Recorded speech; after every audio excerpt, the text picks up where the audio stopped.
brand new agents. I'm thrilled you're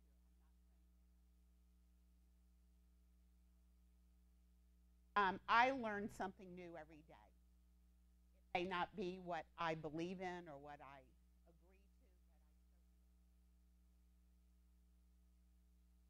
but I ask you if you can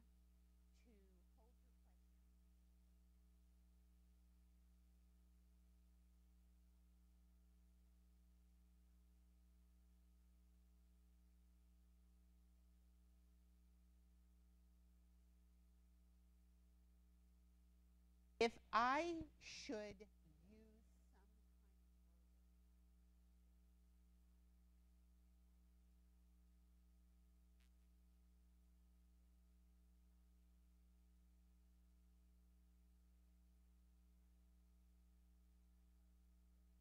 I truly, truly get the fact that there may be.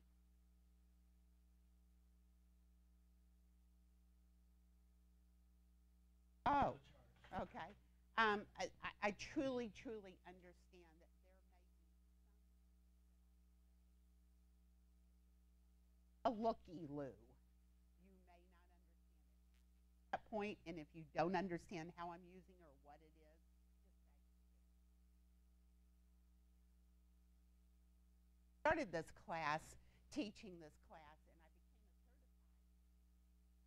I had to stop and realize that everybody is not born here and may not understand it. And let me just say, I may use something that is very southern, and some people from the East Coast may not understand it. So that's acceptable too.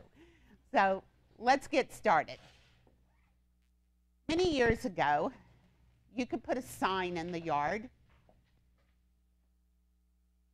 print a flyer, get your listing on MLS, and it might sell.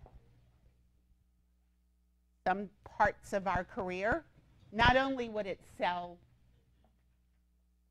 within a few months, it might sell in a few days or a few hours.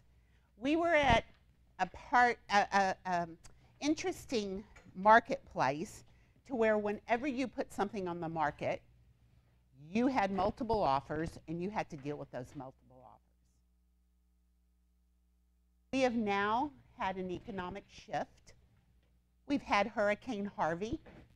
We've had other situations.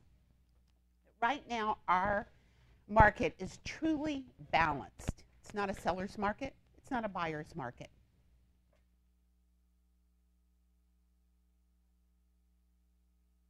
Work that market. And comps are not the only thing you can look at. I understand Kelly taught comps. She's my best friend. I love the way she teaches. We are very in sync with one another on how we teach, but that's not the entire market. It is truly about how you are going to market that house. I want to give you an example. I have a house, something on the market right now. I don't want to say what it is. Something on the market right now. The gentleman calls me 2 days ago and says, Sharon, I have a very serious situation. I must sell this property within 30 days.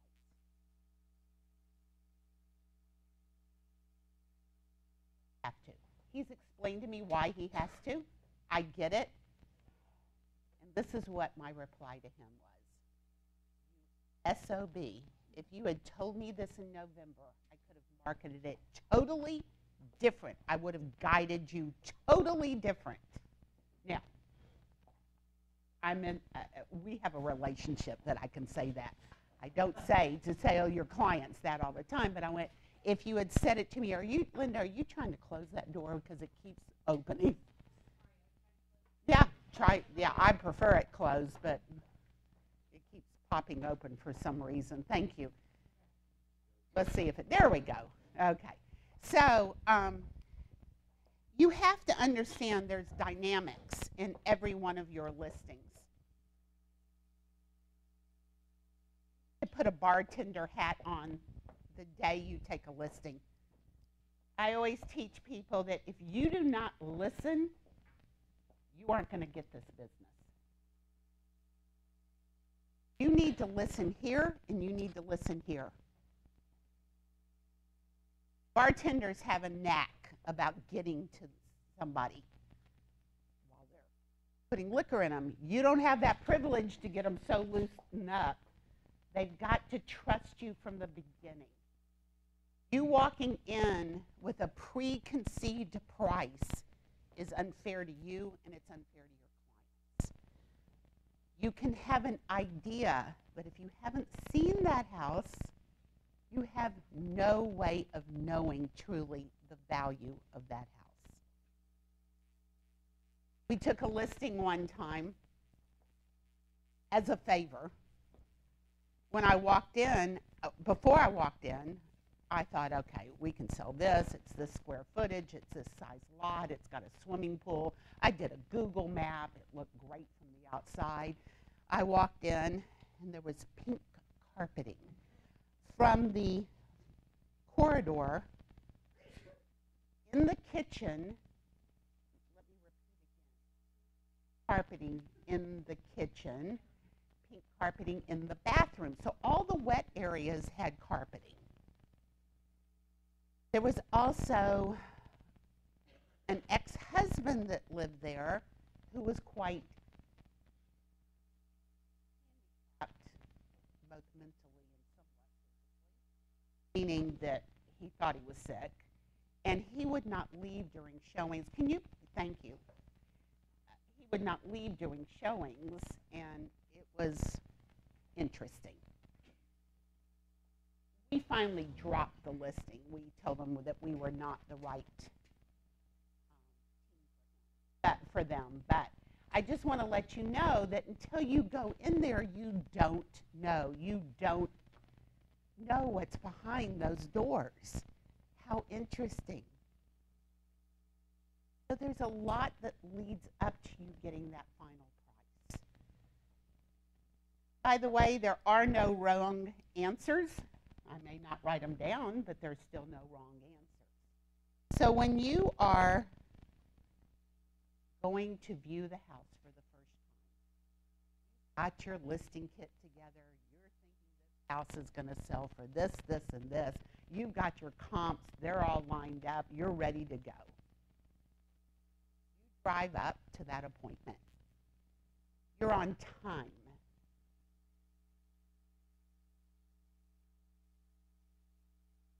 You're on time.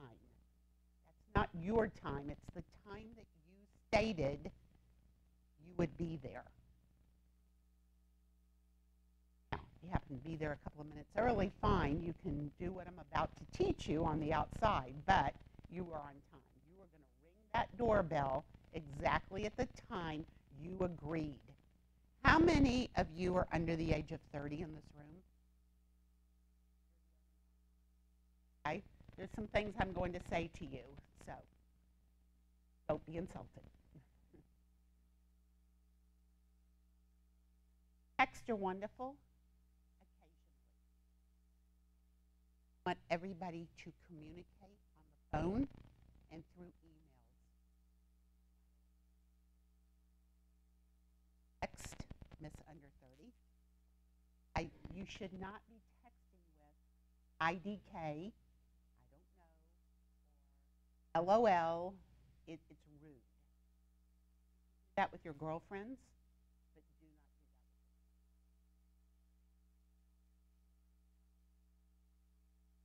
that with your. Making a deal with a text is not fine.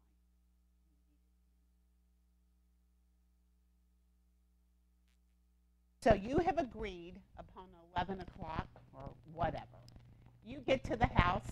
What is the first thing you are going to do as you drive up? What is the first thing you're going to look at? Who said that? Okay, good.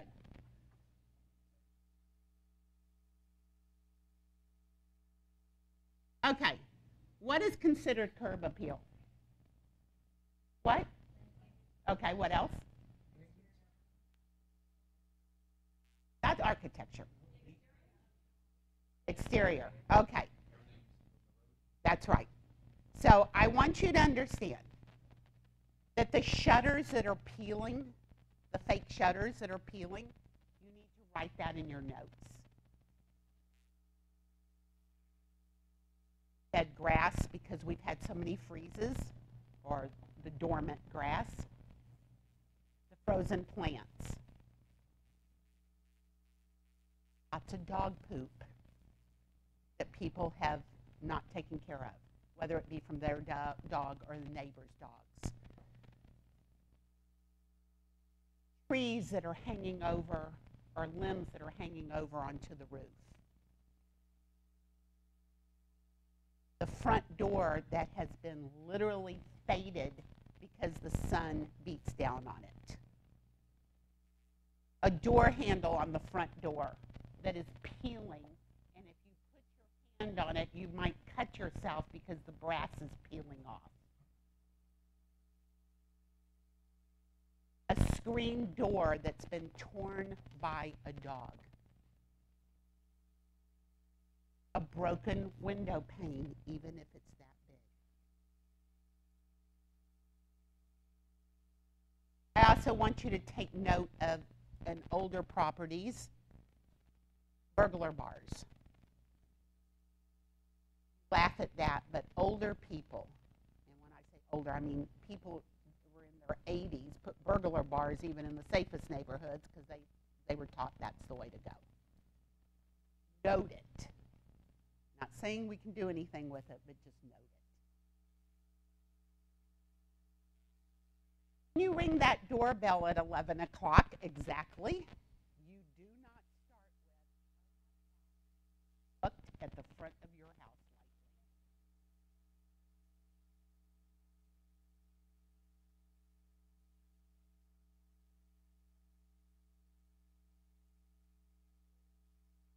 light. Excited about being here? Written your notes that we are not going to talk about till the end of our visit with your client. Walk into the house. What's the next thing you do? Liking you. Very first thing you should do, smell.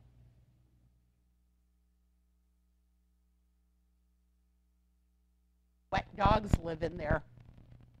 How many cats live in there that you can smell the cat litter? How much urine is reaping out of the carpeting and the padding because of a 2-year-old that hadn't been potty trained yet? How much smoke is in the house because somebody smoked 3 or 4 packs a day? So again, you don't say, "Holy God, have you smelled the inside of this house?" Now, there was one house I did say that to. Let me talk to you about smoke. If it is a heavy smoke residue, unless it's repainted totally, the carpet and the carpet pad is removed, the curtains are removed, and the ductwork's been cleaned. So we need to talk about that. When I talk about heavy residue, I mean there was a condo that I was asked to list. I had sold 52 of these condos. This is one of the first resales. She smoked 4 packs of cigarettes a day. If I had touched the wall, carbon would have been on my hands. You didn't see it on the walls, but you could. It was horrible. I couldn't take that listing. There was nothing you could do. This was a very well-to-do lady. You smoke that much, you don't even smell it. Didn't matter how much Febreze you used, so make sure you smell. There is a company, by the way, if I give you a company name, I get nothing from these companies. I'm just telling you I've had success, right. You cannot clean a carpet with steam or water and expect the stains to stay out unless they're just a surface stain. If you clean a carpet with water while it's wet, it looks absolutely immaculate. You come back 24 hours later, and not only is that stain reappeared, 50 more stains come up. The dirt or the urine or the whatever is in the padding, and when the water seeps in, it comes back up. There is a company that doesn't use water. It is not cheap.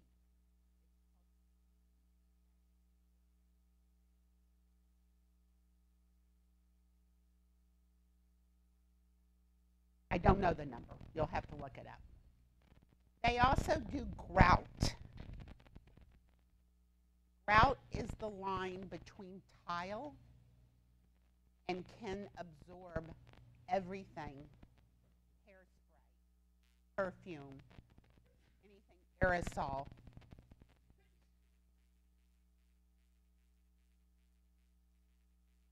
Oils that you cook with. I have many have to go in and clean the grout by the oven because not a major deal. But clean as a whistle can tell you whether it can be removed or not on both carpeting and grout. It is not cheap. It is not $29.95 for 4 rooms. So prepare your clients for that. You are also then going to start looking at any paint that needs to be touched up. Look up.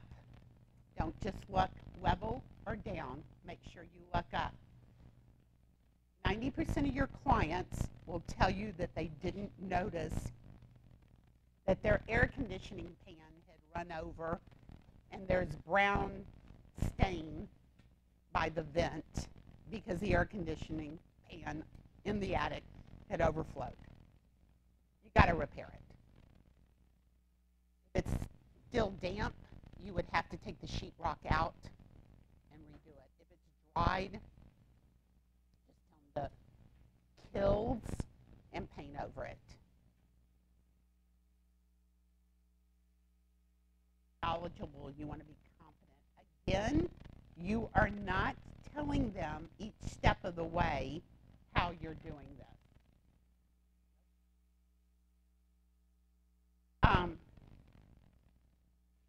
Anyway, you don't want to. You're still making notes. So you're looking at carpeting. You're looking at paint. Looking for major cracks, not settling. Not a little crack. Right now we've had the heaters on so much in our city and our homes are not used to that. You will see some separations. It's not the end of the world. If there are major cracks, we need to talk about it. So as you're walking, you want to see, has the floor suddenly dipped this way? You'll feel it. If you need to, take off your shoes. Walk barefoot. If you see a major crack going from the ceiling down the wall, take off your shoes. They're going to say, what are you doing? Just checking foundation. You're not a foundation expert, but you can definitely feel a movement if it's a big movement. Again, there are certain neighborhoods that we are in that it's pretty normal to have big shifts we need to talk about at the end of our appointment. We're also going to look in children's rooms and see how many decals are on the wall. The newest thing right now, how many people have young children? Okay, you and I both know there is all these new things. You can put stars on the ceiling that light up at nighttime. You can also write. You can put, like certain wording on the wall. You can put pictures of Frozen. Just wonderful, wonderful situations. But here's what the buyer sees. They don't see it as a decal. They don't realize the decal can just be taken off and not upset the paint. They look at that and go, oh my God, this room's going to cost me $3,000 to paint. So you need at some point to address that with them, and we will talk about decals and how to address it. There was a client I had that did the writing in the kitchen, live, laugh, love. Then in the bedroom she did something. Then, I mean, it was just everywhere. So I'll tell you how I handled it. You also want to look at pictures on the wall. How many pictures are up? Personal pictures. How many pictures of children are up? How many boudoir pictures are up of wives that have given pictures to their husbands in negligees and things like that? How many little baby, nude baby pictures are on the wall? You've got to pay attention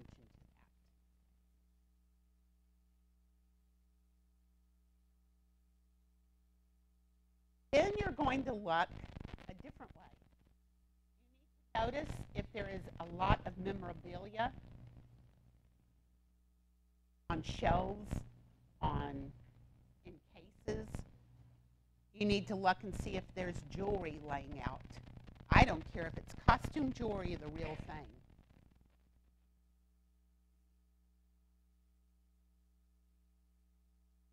See what's crammed in the closet.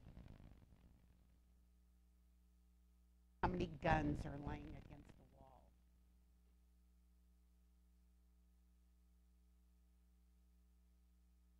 So again, as you're walking through with a non-judgmental face and a non-judgmental head, you need to pay attention.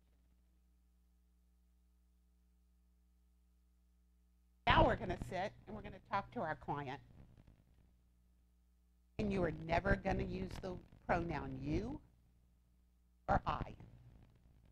That is very, very critical. If I say to you, I can't believe that you would live like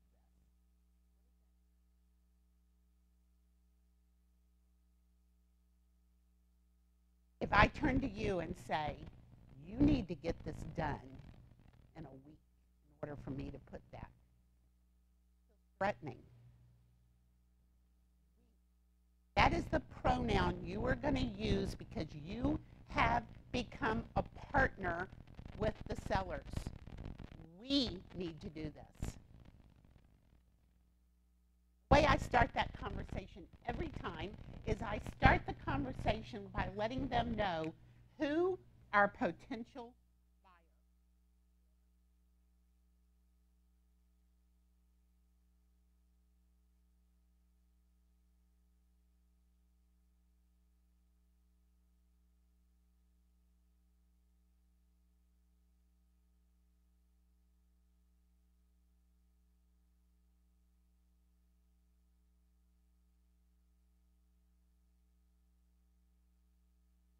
identify who you're going to market to so that they grasp why you are going to ask them to make some changes in their house. Never thought of this, did you? Great. I love stories. I'll do that every once in a while. When I was a young girl, the job that every young girl wanted. They wanted the cute uniforms and they wanted the free travel. Nobody ever told these stewardesses, now they're called flight attendants, but stewardesses, that, oh, by the way, you're going to be holding a 3-year-old or an 8-year-old or a 20-year-old's head while they're throwing up because of turbulence. Nobody ever told you that you're going to go clean the bathrooms after somebody's thrown up in it. Disregard what's going on right now, fights and everything else. I'm just talking about then. But nobody ever told you that. Nobody ever tells you while you're getting your license,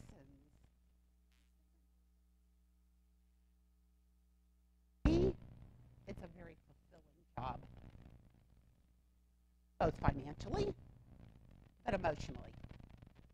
I have repeat after repeat after repeat customers. I have referrals. I have one family that I have sold 11 homes to in 2 years. One family, meaning sisters, brothers, everything. I'm just saying to you because I'm so passionate about what I do. I'm truly, truly passionate. I also follow a creed that Debbie Fields. Does everybody remember Fields cookies? Chocolate chip cookies? Debbie Fields started her business that good enough never is. And that's the way what I believe. I went to a luxury retreat a couple of years ago. There was a young man named Alex that had started, he was a speaker, he started a foundation called Because I Said I Would. One fallacy people find in real estate agents, lawyers, and used car salesmen is that we, in their opinion, we tell them what they want to hear. Don't honor our word. Alex, at 19 years old, was at his father's bedside. He was told the father was told he had less than a few hours. Tough for a 19-year-old. It's tough for anybody, but a 19-year-old is rough. It was just him and his daddy in the room, and his father said to him, "You must give my eulogy." I understand this is very extreme compared to real estate, but I wanted, he said, "Okay, Daddy, I will." Of course, we would all do that. Am I correct? If you were laying next to somebody that you love so much, or sitting next to somebody that you love, would you not promise them whatever they're asking you? A few hours later, he died. Next day, he and his mother met with the minister, and the minister said, "Who's doing the eulogy?" And Alex did.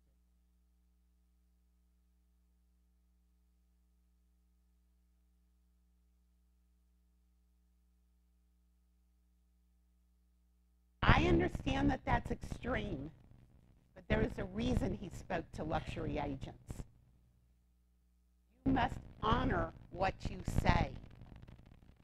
You remember the girls that were held captive in Cleveland, Ohio for 13 or 15 years? He was so taken by that, he promised the parents or the mothers of those girls that he would walk the entire state of Ohio raising money for their mental health. Yeah. It took him a long time. Walked the entire time. He got to the house that they had been held captive in, and the mothers and the girls, one mother said, "I don't understand why you did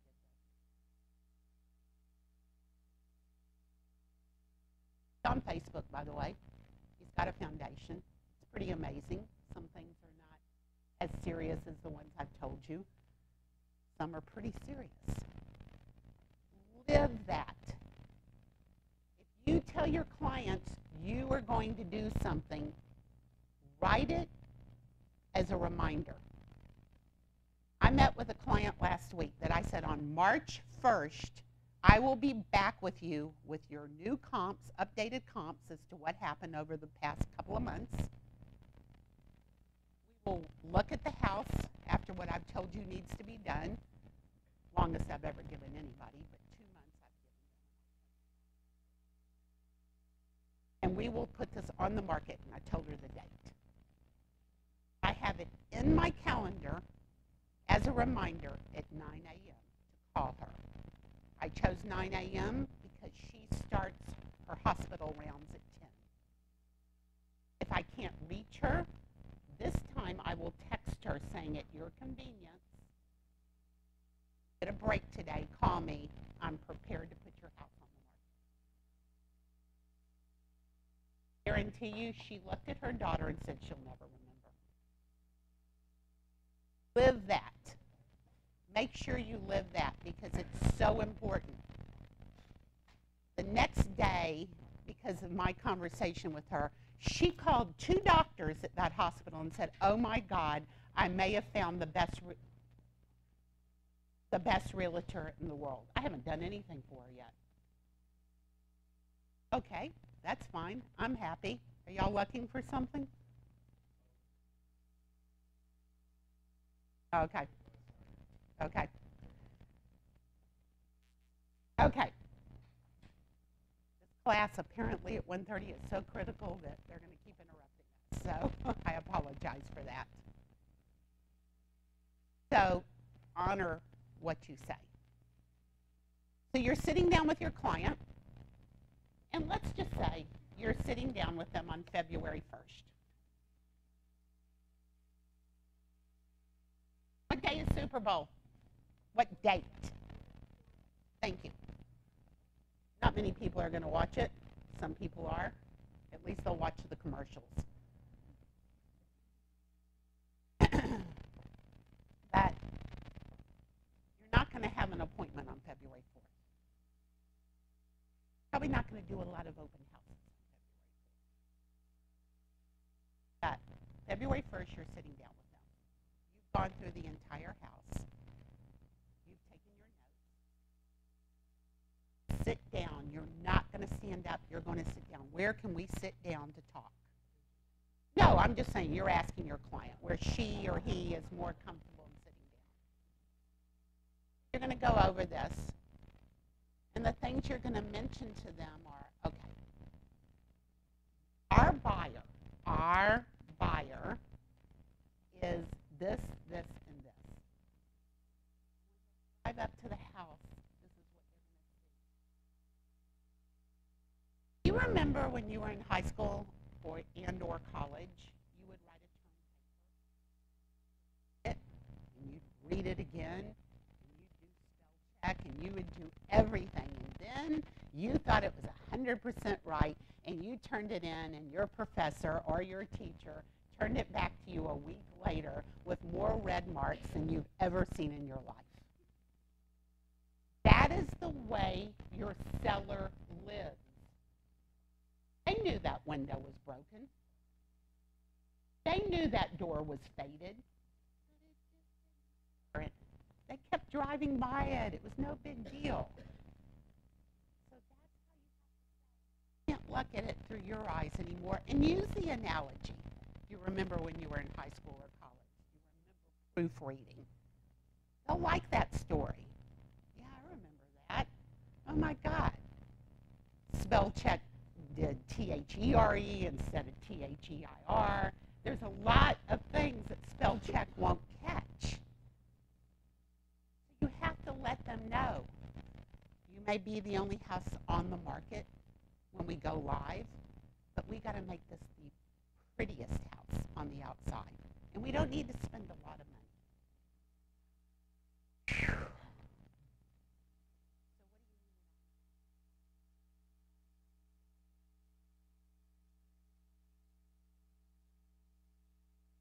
So what do you have to repaint the whole thing, and you don't have to take the shutters off.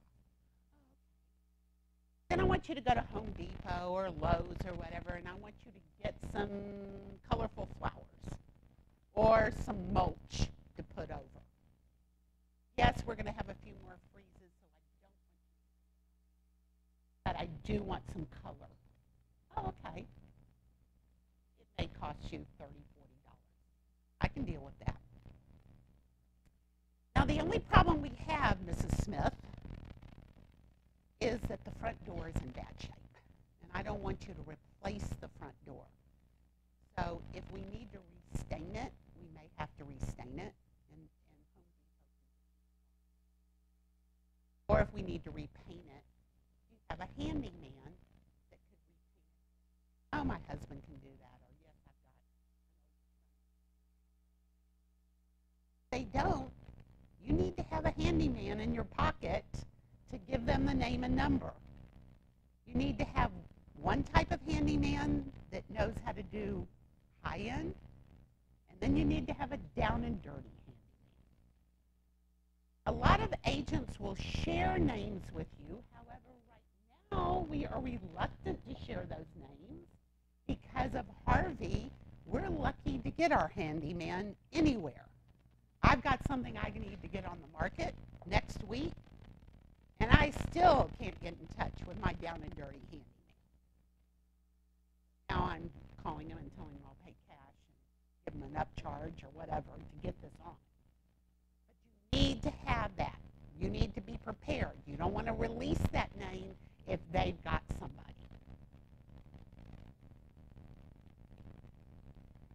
The door handle can become expensive, so try to shy away from having to replace a door handle. Those are not cheap, no matter what they are. If it's a screen door and the screen is torn, maybe it's time to take the screen door off. You're not going to see a lot of those, so don't get caught up in that. If it is a small window pane that is broken, let it go. If it's a big window pane that's broken, let's get a glass guy out there to replace it, because it's going to show up in the inspection report anyway. If there are gutters that have come loose because of the amount of leaves that are sitting in it, somebody needs to reattach the gutters and get the leaves out. You do not have to worry about a driveway or a sidewalk that is cracked. So be it. Not much you can do about that. Don't even get into it. Don't even discuss it. If the garage door has been dented 500 times because somebody's driving a truck or there's a teenager in the house, don't have them replace the garage door. I know that that's not nice and it doesn't look great, but try to shy away from that. On the inside of the house, talk about carpeting. Talk about the smell. We need to clean the carpet. You are more than welcome to call Stanley Steamer. You are more than welcome to go to the grocery store and get the steamer that's cheap. However, here's what may happen. Here's clean as a whistle. I know it costs a little more, but it may prevent you from having to pay for brand new carpeting and making a deal. Or at least get a bid from them. They're going to not be opposed to that. The memorabilia that's on the wall, we need to lock it up because I'm not going to be here in every showing, and I just want to make sure your signed autographed baseballs, your pictures, right now, anything from the Astros, anything like that, we don't want them stolen. By the way, you know the jewelry that's laying out on your nightstand, we need to lock them up. Oh, it's just costume. Yeah, I know that. But I just want to let you know that somebody that's dishonest isn't going to know that. So could you just put it away? Now, girls and boys, we live in the state of Texas. We're gun lovers. But we're gun lovers. Guns have got to be locked up, and you need to talk to them about that. You are not going to be responsible for somebody that brings in a child and suddenly starts playing with the gun. First of all, it's state law that you're supposed to lock it. You also don't want to be in an open house with open guns laying around. I did not realize this, but I took a listing with he was an FBI agent, but I didn't know he was an FBI agent. We sold it the very next day. Everything was great. The inspector comes in and calls me, and he goes, "I'm leaving the house." I went, "Why?" He goes, "Well, there's probably 42 guns in this house." I went, "What?" I mean, they were everywhere. So I had to call the guy. I said, "We're going to lose this deal unless you get over there." I later found out he was FBI. I don't know what case he was involved in, but he felt he needed the guns. So he locked them up immediately. We went on, and everything was fine. The inspector never reported to the buyers that he left temporarily, but I don't blame him. But you need guns locked up. If guns are in a closet locked up and you cannot get into that closet during your open house, you can let them know. that there is personal items in there, and at the time of the agreed upon contract, you will make sure that they are able to go into that closet.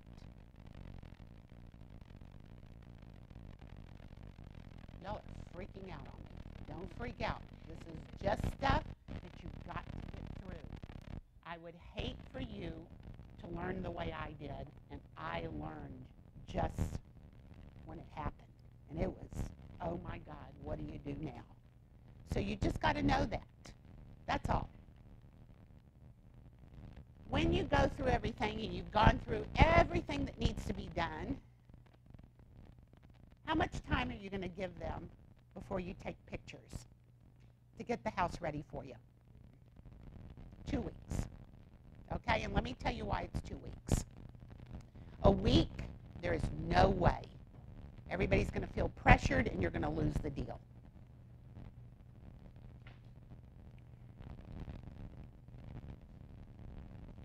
That looks good.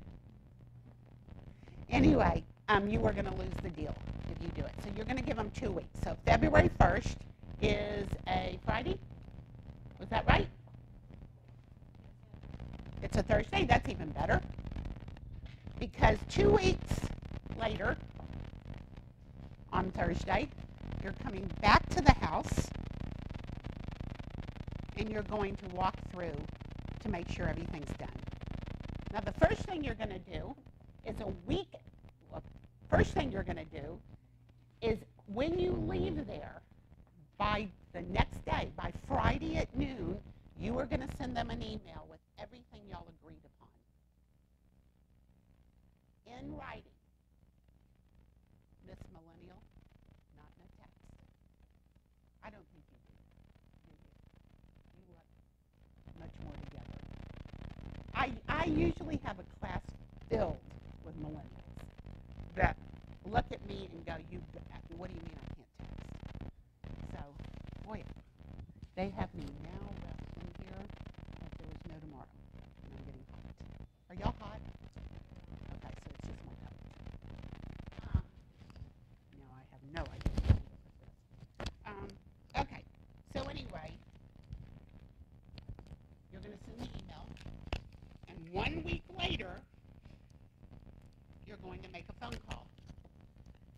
You're going to ask Mrs. Smith, is that her name?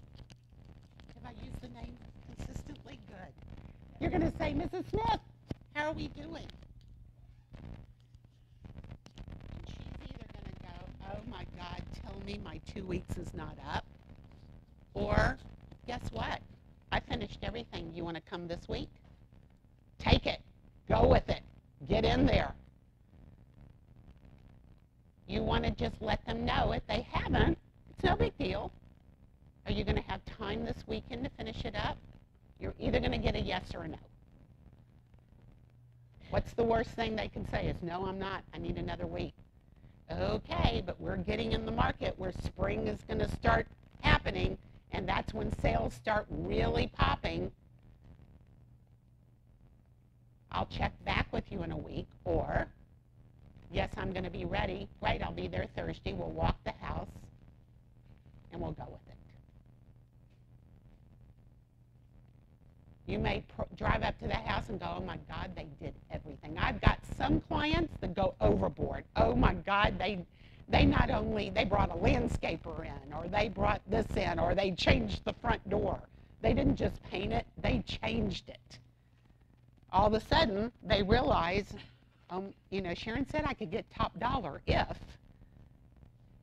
So, give them kudos. They're just like your children in the sense that, do we not all appreciate a, oh my God, attaboy type, you are the best? Make sure you tell that client, you did phenomenal. You're in my top 10% in getting everything done. They're going to feel good and they're going to love you. Now you're going to hire your photographer. You guys, it is not cheap to be in this business. If you cannot afford professional photography for your listings, refer the listing to someone until you have money, and take 25%. If you are going to think you're going to take your iPhone or your iPad to take a picture, you are wrong. Wrong, wrong, wrong. I could pull up MLS and I can show you the worst pictures imaginable. By the way, there's a $3 million house on the market that someone has gone in and taken pictures with sheets on the furniture and plastic. I mean, it is a $3 million house. Do you know 95% of your buyers come off the internet, off pictures? I took a listing after another agent has had it on the market for the same price since July and had 4 showings. I knew exactly what was wrong. The pictures were horrific. I went in, got new pictures taken. We've had it on the market for 1 week. We have had 27 showings, and at the open house Sunday, we had 30 people come into the open house. He thinks I'm a hero. I just did different pictures. That was it. So, if your house does not show well on MLS and it transfers on to 100 and some odd other sites, you're not going to get anybody. Kelly had a listing one time that she says to me, please go in and tell me what's wrong. I cannot get a showing. I went, you had professional photography done? Yeah. I went, okay. What happened was one room was green, one room was orange, one room was purple. And I went, oh my God in heaven, I would think $20,000 in paint. There is no way I'm buying a $500,000 house. You've got to get that house repainted in a neutral color. She did. It sold. It was over. She couldn't even get people in there. I had something as simple as a rental property. A guy on a couple had lived or had a house, an investment property, on a street that I sold the house on in like a week. And he calls me. It's a doctor. And he said, I saw your sign and I saw it went pending really fast. Could you please tell me what's wrong? I can't rent this house. No, you can't rent a house on that street. It should have been gone in a day. I looked up on the internet. I said, I cannot have this discussion with you because I don't represent you. And he said, okay. He fired the realtor that afternoon, calls me and says, okay, tell me. And I went, you've got red and yellow walls everywhere. And he goes, yeah, when we bought this house, our decorator said to do that. And I went, that's great, but there isn't a renter in the world that wants red. And I don't mean yellow. I mean big bird yellow. And he goes, what do I do? I said, do you have a painter? He goes, yeah, I've got one that does all my office my medical practices. I went, get him in there. Paint a neutral color. By the way, we leased it the very next day that we put new pictures on. By the way, I've done 17 investment properties with him because I told him he needed to repaint. So don't be afraid to tell them. And the way you tell people is that our buyer, our renter, can't figure out how to get their furniture in red walls, how to utilize their color in yellow. I get when he bought it that was probably the color, but it certainly wasn't now, especially for a renter. So you've got to look at all that. So you've given them the 2 weeks. You're ready to shoot pictures. There are a lot of professional photographers. I only use one, and again, I'm not telling you it's the right one. It's just the one I've used for 17 years. TK Images. They have lots of photographers. They do it. But I'm going to tell you right now, it starts at about $100 and some odd. If you can't afford it until you start making several deals, like I said, refer it out, take 25% of the commission, and you've got money for the next one. I I apologize to you because the traffic was so bad. I didn't get to go up to my office. I'm hoping that one of my team members will bring it down.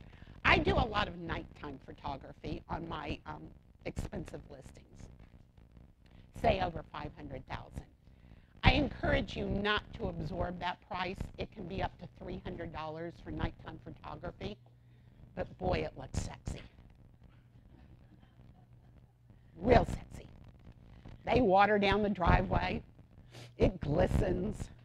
It's really pretty. But it's real expensive. And let me tell you, right now, nighttime photography is easy because they're in there around 5:30 and you're out of there maybe 6:30. In the summertime, you may be at your listing till 10 o'clock that night. Your clients may not be happy if they're putting kids to bed. But when the sun doesn't start going down till around 8 or 8:30 and they needed it a perfect thing, it's difficult. So be cognizant of that. But it is expensive. I will show you the difference. I guarantee you I use nighttime photography on anything that's over $1 million. And we can talk about that at some other time. I market differently for those listings. But I just want to get you, because we are on such a time limit, there's 2 other classes that I usually teach within this class when this class could go all day, but Ignite has shortened it. I teach how to market luxury, and then I also teach about branding. And I'm going to try to bring, now that we have an education teacher, I'm going to try to bring this back. Yes, sir?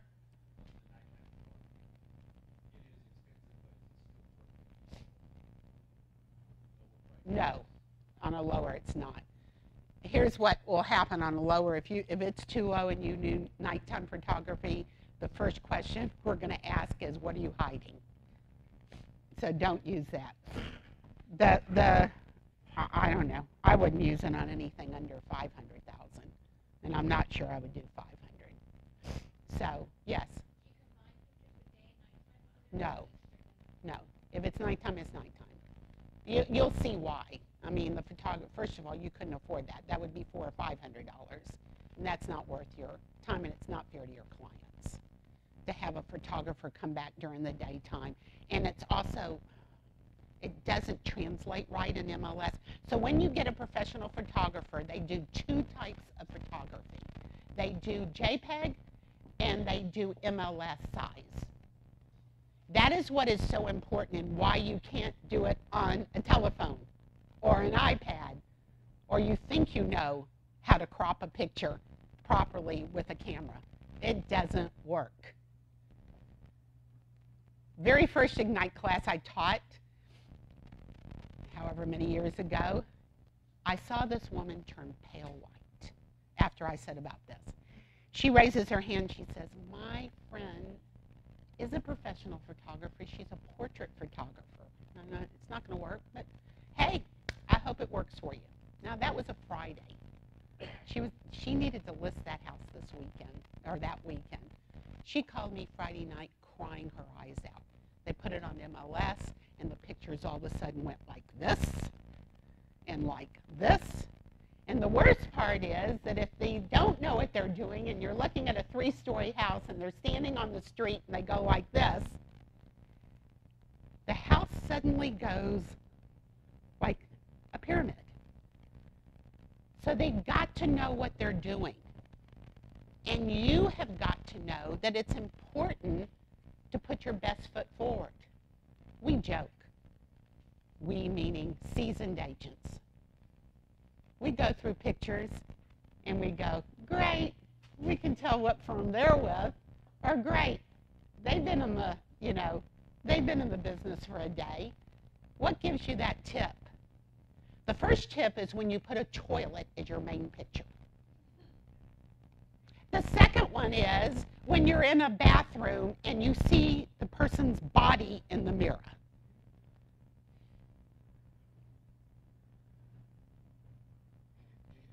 Yes, ma'am. It's a real estate professional photography. And there's a lot more. I just happen to use TK, so make sure you ask other agents who they use. TK's been around the longest, I think. Yes? Oh, you don't have to do anything.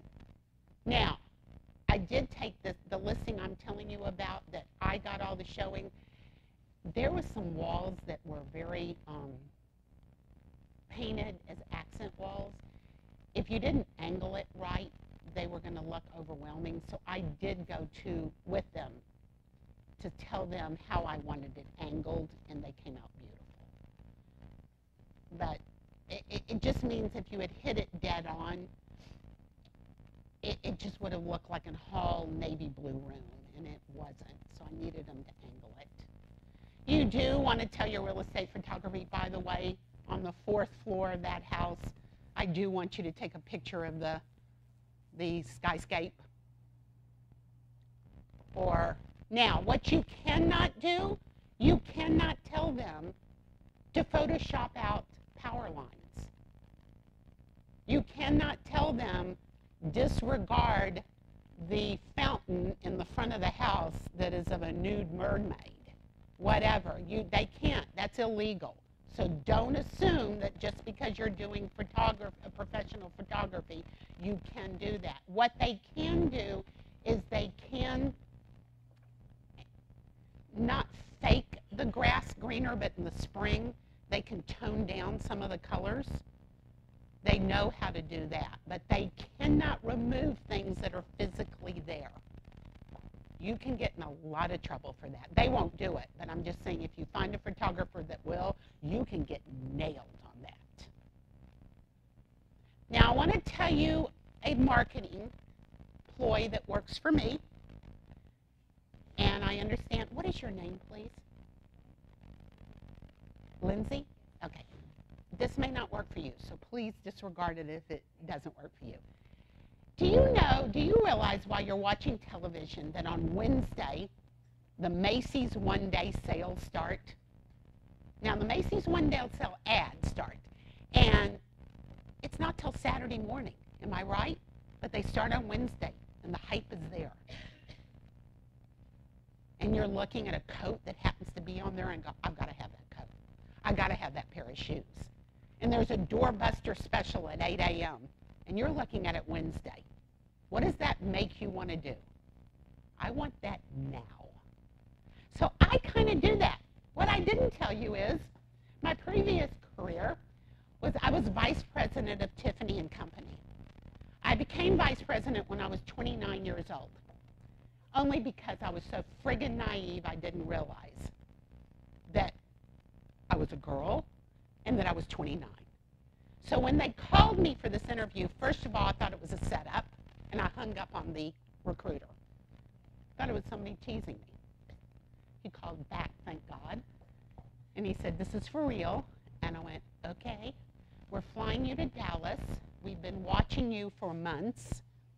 We've had customers come up to your, the jewelry store that I was manager of, and we'd like you to interview. And I went, yeah, right. I look up, I start studying it. I mean, as a little girl, I wanted that blue box with the white ribbon so bad, it was unbelievable. But me as vice president, are you kidding? So I went into this interview going, I'm never getting this. And I was as calm could be. When we finished this 4-hour interview, he said to me, could you be on a plane to New York tomorrow? And I said, why? And he said to meet with the chairman of the board. I went, oh, sure. This cocky, sure. So I go in there, and he says to me, what do you think our problem is in the store? And I said, your problem is that you've got an armed police officer in full uniform standing outside these scary doors. You've got your sterling silver in the front, and your crystal in the middle, and then your jewelry, which jewelry needed to be in the back. And I said, and I understand that works in New York City, but we're in Texas. And he goes, so what do you say? Your police officer needs to be in a coat and tie, and they got to look good. They got to be handsome police officers. 29 years old. Anyway, and your crystal needs to be up front because crystal is bright and shiny and beautiful and shows.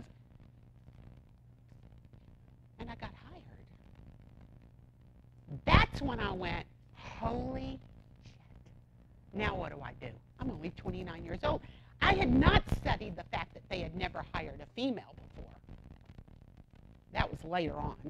But anyway, I went in there, and the first year we went from $2.9 million to $7.5 million in 1 year. From just tweaking those changes, people started liking to come in. I started getting real involved in the community, asking people to come in. What is the one thing that everybody would want to do? They would want to have breakfast at Tiffany's. When the Houston Rockets won their first championship, I hosted breakfast at Tiffany's with the Houston Rockets. I sold $500,000 that day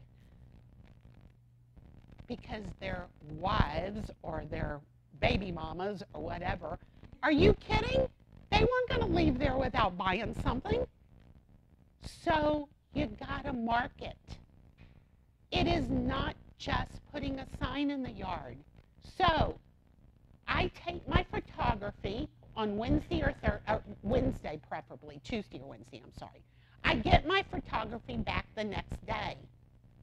I download everything. I'm ready to go. I do not put it on MLS till Thursday night. And then in my remarks, I say, there are no showings till Sunday at the open house from 2 to 4. What does that do? It does the same thing that your Blockbuster, Doorbuster specials do at Macy's. Why can't I see it before? The seller won't let me. Okay, because wouldn't you like to open that door at 2 o'clock and have 30 people ready to come in instead of putting it on a Wednesday or a Thursday and 2 people come that day, 5 people come the next day, 4 people come the next day? Wouldn't you like to have everybody there? Because what happens? Oh my God, there's so many people here, I better put an offer in.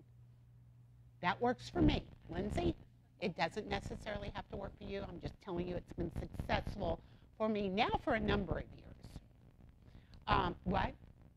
Oh, okay. But it has worked. Now, it also allows your client to be calm until Sunday. Now, Sunday, you need to tell them if the open house is at 2, you want them out of the house at noon. And this is when you become the flight attendant, because it's not going to be pretty. So, I ask you to make a kit that you keep in your car. And this is not for your listings, it's for any open house. How many people are doing open houses for other people? Hello? Okay, good. I want you to start having a kit with you. Linda, I understand you shadowed the other day, and there was some little discrepancies in the person being unhappy about certain things in the house. So here's why you need the kit. You know the little cloth grocery bags that you get at 99 cents at any grocery store? What I want you to put in that bag are 2 small trash bags.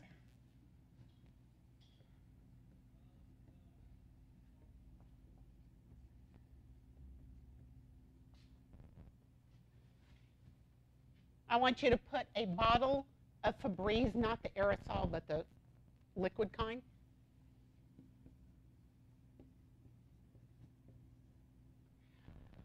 This is where it may not correlate right. You know a spritz bottle?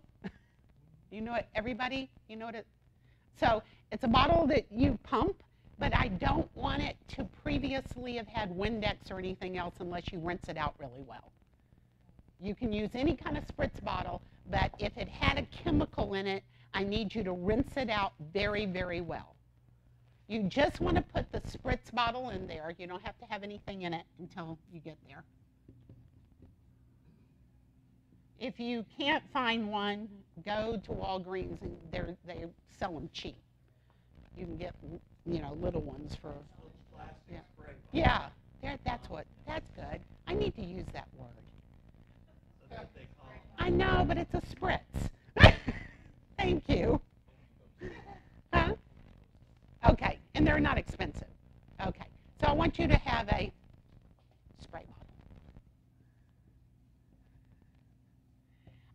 also want you to have a pair of gloves that you put on if you're allergic to latex. There's non-latex, but just a thin pair of gloves. I also want you to also have a small bottle of water for yourself and some breath mints or whatever. That kit can stay in your car all the time. You can fill it back up when you need it. And let me tell you why you need this little kit. Because remember how I told you to get your clients out by noon? And they have 3 children and a dog and everything else. So you're going to get there probably the first time around 12:30, 1 o'clock. You don't need to be there 2 hours early unless you just are very obsessive. And you're going to drive up to the house. And by the way, you are never going to park your car in the driveway. Tell me why. Why else? What? That's right. It's safety. If you need to get out of the house for any reason, you don't need to be blocked in the driveway. So do not park in the driveway.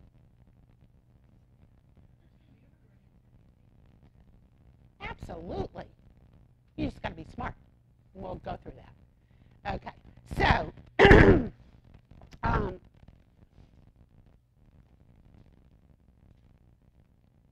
you're going to pull up, and the first thing they didn't do is they did not pick up the Sunday paper that's laying in front of the house.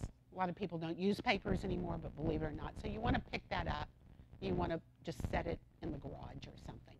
The other thing you want to do, there's a lot of people, a lot of my clients will go out of town the very first weekend that we're on the market, even though it's a Sunday, because they just don't want to deal with it. But if that's the case, you may have mail from Saturday, so you want to take the mail out of the mailbox. You want to put that in a drawer, and you want to text them at that very time to tell them where you put the mail, so that you don't forget and they don't forget. When you walk into the house, you're going to lock the door. If your house is very where everybody wants it, there are realtors that will watch for you to get there early and say, oh, my client has to go to such and such. Can we just see the house now? No. So lock it. Don't answer the doorbell. Don't put the key back in the Supra. Lock the door.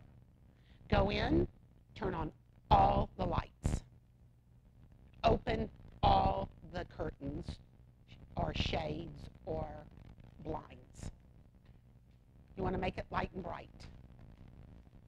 Put all your toilet lids down.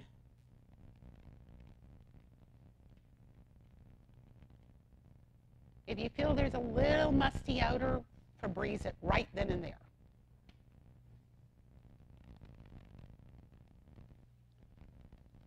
Now, if they didn't go out of town and they were in such a hurry, the reason you need the rest of this is they left dirty dishes in the kitchen. You're not going to wash them, but you are going to rinse them and put them in the dishwasher. Not turn the dishwasher on, just set them in the dishwasher. They didn't make their beds. You're going to have to go make beds. The teenage boy that lives there still hasn't figured out how to point at the toilet. So there's some stuff around the toilet. Guess who's going to have to clean that? That's why you have gloves. And the dog was nervous when they got it in the car, and he pooped in the corner, and you're going to have to pick that up.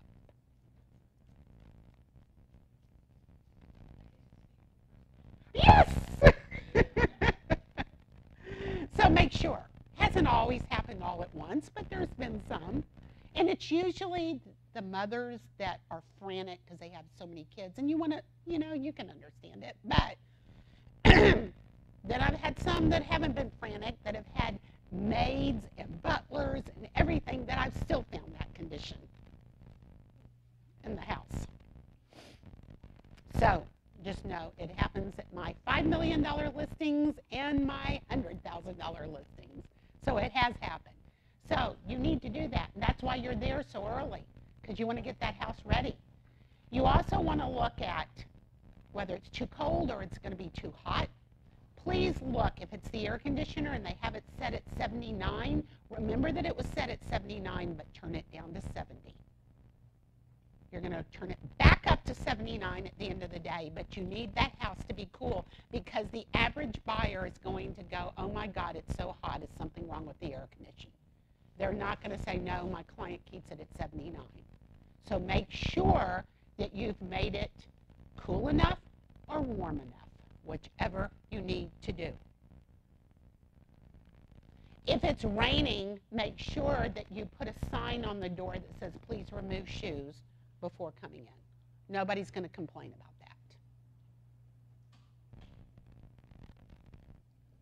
that. Now you are ready to put your open house signs out.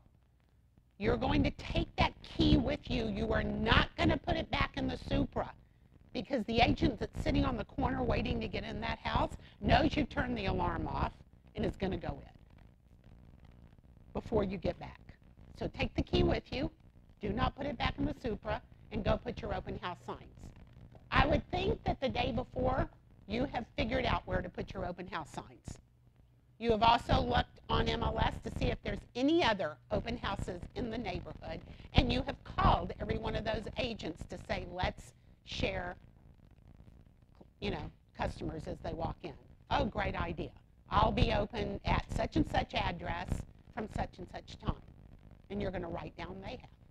Because you might pick up a buyer, and that house that you're in may not be the house, but the right house for them, because it didn't have a game room, but you know that the house 2 blocks away does. They're not working with a realtor. You can say to them, go look at it. Here's my card. Register me, and I'll meet you there at 4:15 or 4:30 if you want to look at it again. So this little bag is wonderful because you've had to use everything. The spray bottle, by the way, is for the sticky syrup that's on top of the kitchen counter because they made bacon or something like that, or they did pancakes. And so you use water. Do not use Windex. Do not use 409 on any hard surfaces that you're unaware of what the hard surface is. So that's why I say take the spritz bottle, fill it up with water, and spray it down as much as you can to make it look clean. That won't happen all the time, but it occasionally happens. Apparently at yours that you were shadowing, there was a toilet issue. Okay. Yes, if the house is vacant, please bring a roll of toilet paper. You can put that in your bag and put some sanitizer and some hand sanitizer. Now, you can take that back up so people don't constantly use the toilets. Do you understand what happens especially right now, if nobody's living in a house and the hot water heater has not been consistently used or there's no water flowing, there is a brown line that can occur inside the toilets. It's just it's a residue that's coming from lack of use, but it looks like somebody pooped in the toilet. It didn't happen, but it looks, so you need to go in and flush and keep flushing until that brown residue comes out. If you've got a vacant listing, you need to go over there about once a week and flush toilets because it will build up when there's lack of water. It will also build up to where you will get, have you ever walked into a house and smelled like a rotten egg smell? That's due to the water not being used in the hot water heater, and it's a sulfur buildup. So take care of your listings if it's vacant. Very, very critical. Also, if it's vacant and the client doesn't live there, you need to call them and say, I'm going in to drip water because we're having 3 days of hard freeze. So your water bill may be a little higher. I just want to tell you that. But you are responsible, guys. What's the worst thing can happen? Let me ask you something. Yes, it's a pain. But what would happen if you got the listing, your clients are out of the country, you walk in on Sunday, and you find a pipe broken? You cancel the open house, and you're dead in the water until you can get a plumber in there. It was your responsibility. So, especially if it's vacant. Now, fortunately, my vacant houses had everybody living here, so I just sent out a notice. Dear Scott, please note that the house, that we're going to have 3 days of hard freeze. Please make sure you wrap the water spigots on the outside, and please make sure you're running some water. Thank God you reminded me, Sharon. I did it for my house. I didn't even think about my investment property. And they don't. You know what's happening in Galveston right now? The shortage of water, because they have over 500 pipes that broke.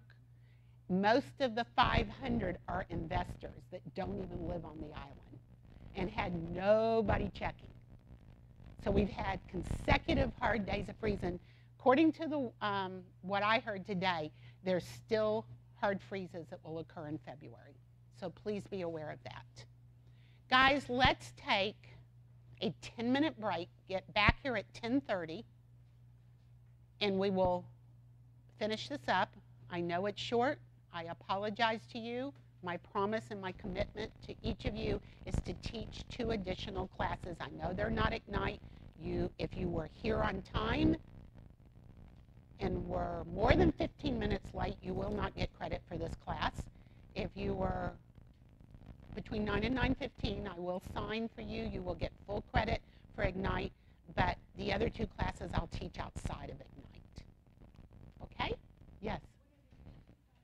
I don't know. I've got to work with them. And it may not be something you want, but we used to be able to teach branding in this class, and they changed it. It was an all-day class. We had such a good time, and we don't anymore. So 10 minutes. If you got to make a phone call, coffee, bathroom, nasty smoking of a cigarette, do it now.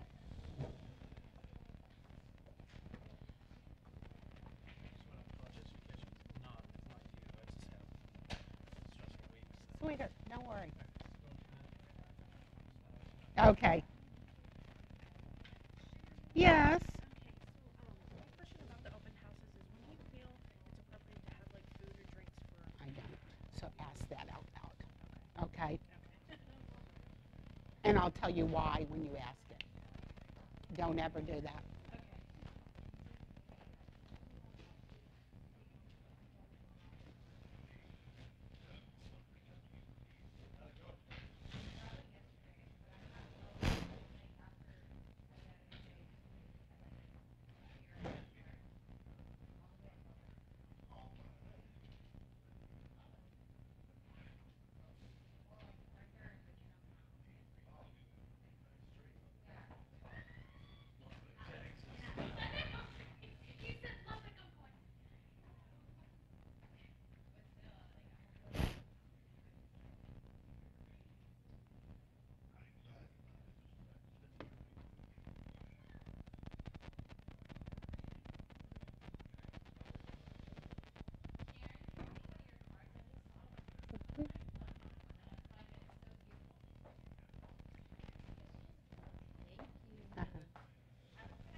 Yeah, I hope if I run out before all you get it, I will. Sharon, this is Stephanie. Hi. Coming on with, Nice to meet you. she's Right. going to be working with Kelly, or she did Kelly on Oh, as a sponsor. great. Yeah. Terrific. Yeah, she's very, very She's knowledgeable. wonderful. She is wonderful.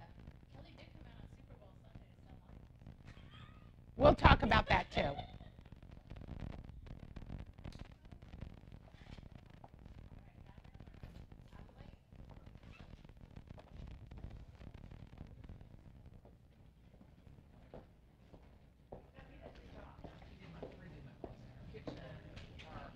How's class going? Oh, you're all mic'd up. I need some more cards in my brochures. Could you get them? Because 5 minutes. I'm really mad right now, and I want to talk to you about it. They're cutting you short. She called I me. have to be out of here at 11. What do you mean they called you yesterday? Teresa thought I was teaching. Well, she didn't call me. Who called you? Nobody. I told her, I said flat out, I said, let me stop you right there. You need to call And Sharon. it's because of Paige Martin's 1:30 class? Yeah. That's insulting to me. Nobody called you. No.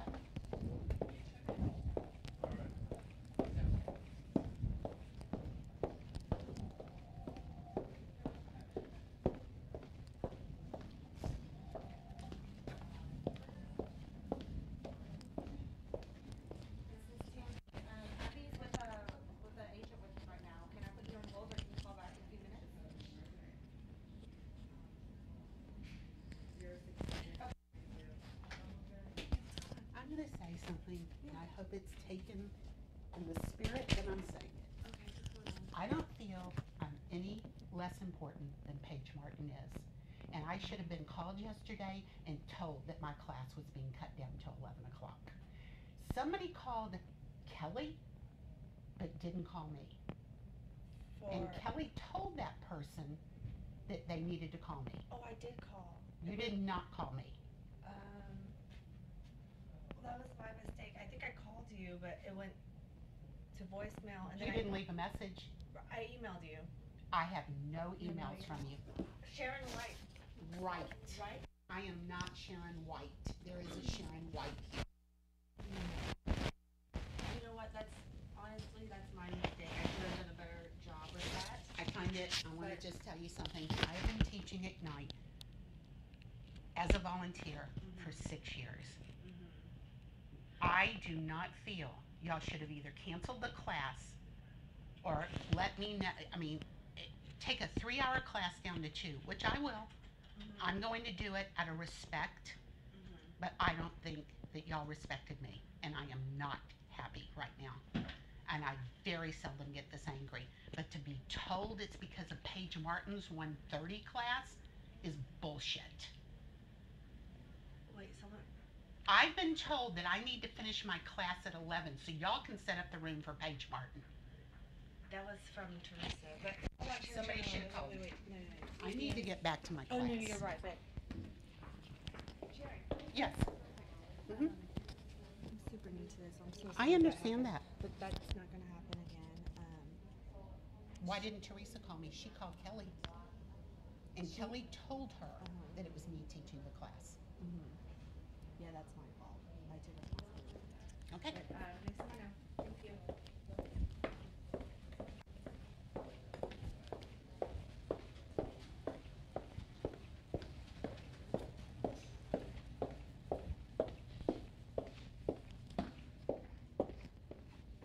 Hi.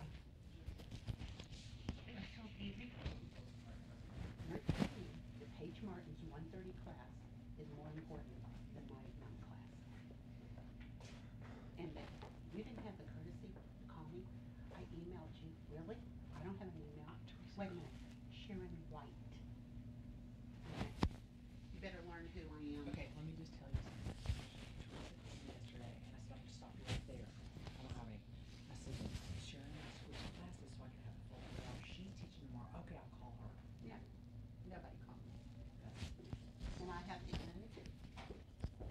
I told her, you need to let her know.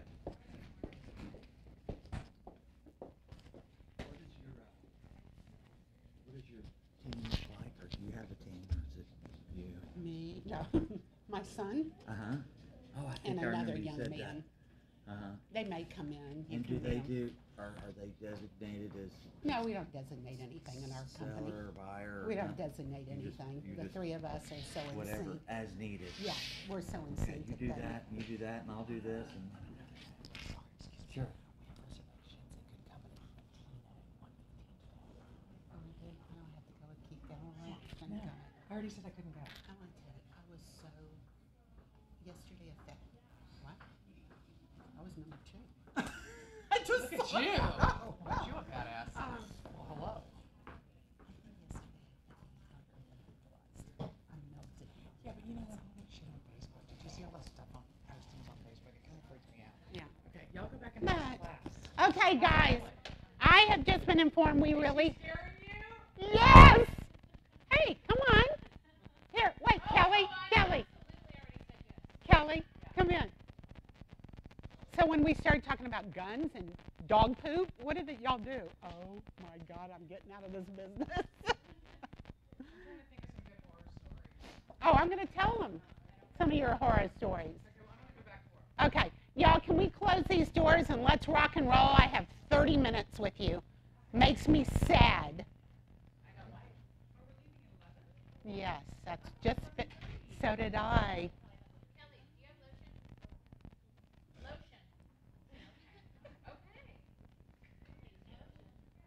lotion? Lotion? Okay. Lotion? Would you like to? Would you? Okay, guys, now that I've been informed, thank you, baby. Everybody wants to meet you. Y'all, this is one of my team members, Daniel Wynn. So I'll tell you very briefly. I like Daniel to tell the story. Daniel, tell the story. How did you get on my team?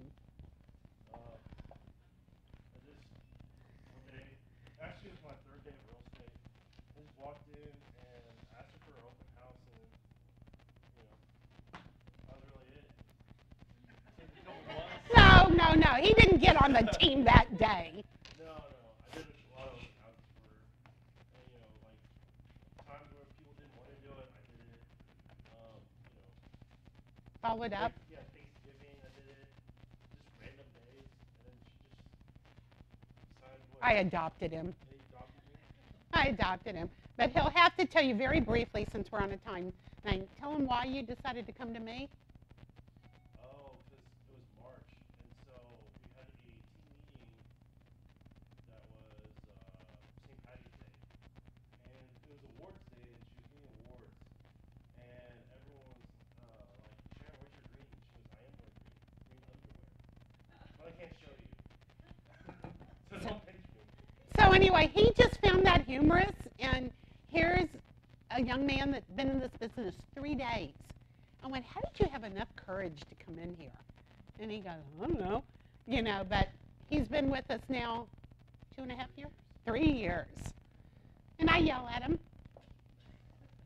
You know, we've had our differences, and anyway, it's been, he's very successful. He's very good at what he does, and he listens, and it's really wonderful. You will meet my son also, even though I call this one my son also. My birth son, he'll be here. Okay, let me ask you, bye. Yeah, I'll see y'all at 12. Okay, good. Good. Nighttime pictures. See what difference it makes?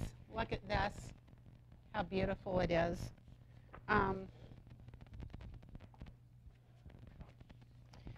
I took a new construction, 1.8 million, and the front of the house was finished, but the inside of the house wasn't. So what I did was I put the floor plan and all the specs. So there's different ways to market this. I guess those are the only two that he brought me. Sorry about that. But anyway, so you'll know that it's a big difference with nighttime photography. This house would not have looked like this good during the day. I mean, it didn't show well because it didn't have, you know, flowers and everything else because of this. I mean, that's truly the beautiful part of this house. This was okay. But during the day, it would have looked very bland. Ask me your question. So do you feel that it's appropriate to bring food or drinks for an open house? No. So there were many years ago, there was a cookie company called Otis Spunkmeyer, and they would go to all the realtors, and they would say, we'll give you the oven for free if you buy 6 dozen cookies and all that. And it was a belief that if you walked in and smelled fresh baked cookies, that it would make you buy the house. I mean, there were so many gimmicks back then, it was unbelievable. However, what they didn't tell you is that the 5-year-old that took the chocolate chip cookie in their hand and happened to put it on a white silk couch, or decide they didn't want the chocolate and he ground it into the carpeting, wasn't pretty, or they don't tell you this, but there's some peanut product in there, and all of a sudden you have a kid that's not breathing. So no, I don't do any food. During hot weather, if you'd like to give bottled water out, that is fine. But nothing else, nothing of color. I did a staged $5 million house for a builder one time, and a kid had a Hawaiian punch, and he squirted it all over an $8,000 rug. I had to pay $800 to have that cleaned. So, no, please do not bring food. Do not bring chocolate. Do not light candles. What do you do when someone walks in with The seller has asked if you don't mind, could you just leave it in the kitchen and when you finish, because my seller is kind of finicky, don't put it on you.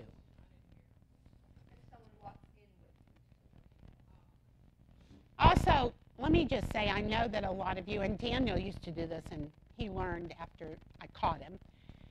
He would get to the house 2 hours early and bring McDonald's hamburger and french fries or Whataburger or something. I went nuts. It smelled like french fries. It smelled like a hamburger. Don't ever do that again. Eat in your car. Do not bring it into the house. So we tend to forget that. Water, I don't mind. But anything else, please, let's not do that. Okay. The house is ready for the open house. Your open house signs are out. I don't care if it's 15 minutes early. Go ahead and open it up. Or if it's 2 o'clock, you're ready to go, go. If you're in a 3-story house, where do you stand? On the second floor. Okay, not on the first floor. Second floor. What you can do on a 3-story house is you can lean over as people walk in and go, when you see the 1 bedroom and 1 bathroom that's in every 3-story house, please come up. You didn't say that, the other part. But when they finish looking at that, you come to the second floor. Please have them sign in. I use an app on my iPad called Open House app. They are more inclined to give you the right information as they're putting it in an app than they are in handwriting it. In handwriting, they will leave out a digit, they will leave out something so you won't bother them. For some reason, as we're putting it in on a computer, they don't cheat as much.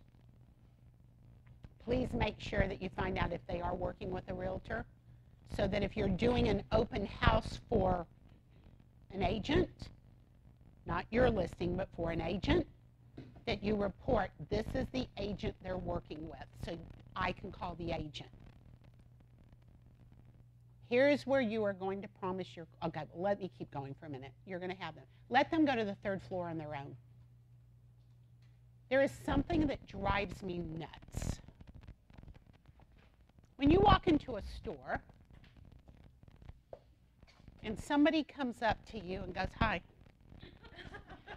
what are you looking for? Did you see how she immediately backed out? What are you looking for today? See? So don't do it. Do you remember the movie Dirty Dancing? How many people remember that? What does Patrick Swayze say to Jennifer Grey? This is your space. This is my space. Respect that, please. There are certain ethnic groups that really do not want you in their space, and you have no right to be in their space. So please be respectful. Let them go to the 3rd floor on their own. Also, do not ask a woman if she's pregnant. And if she is pregnant, do not touch her stomach. Do not assume that a guy is with a girl and they're together. You can be comfortable enough to say to them, who's the buyer? The guy may say her. I am.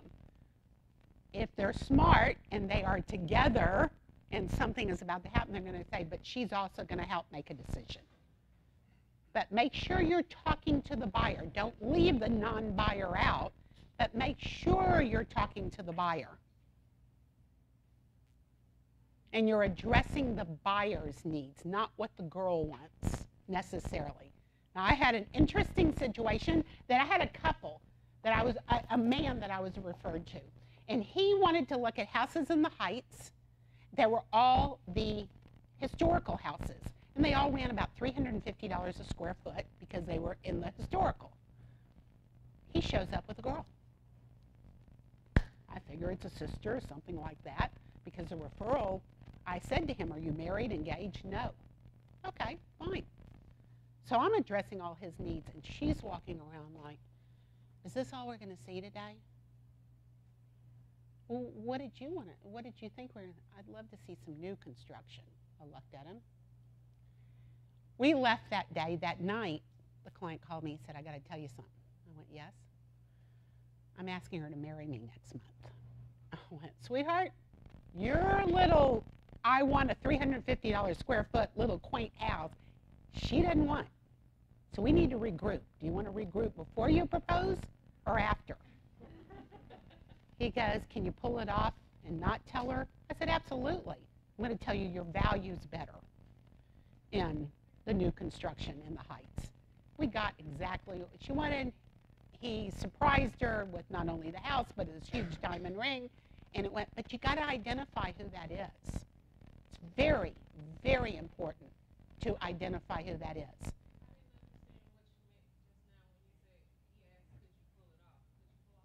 Can I pull off switching from these quaint houses to new construction without letting her know that she was the decision maker, basically? But she was the decision maker because she did not want an old 1920s house. She looked at me like, you've got to be kidding if you think I'm going to live like this.